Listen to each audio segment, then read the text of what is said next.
நிலவின் ஒளியை பிடித்து பிடித்து பாலில் நனைத்து கன்னங்கள் செய்து விட்டார்.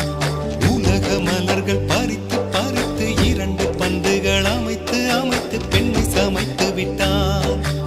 அழகு என்பது ஆண்பாலா பெண்பாலா என்பதில் எனக்கு சந்தேகம் தீர்ந்தது. அழகு என்பது நிச்சயம் பெண்பாலடா.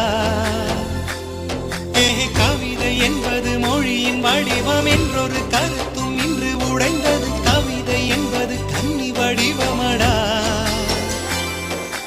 மின்னலை பிடித்து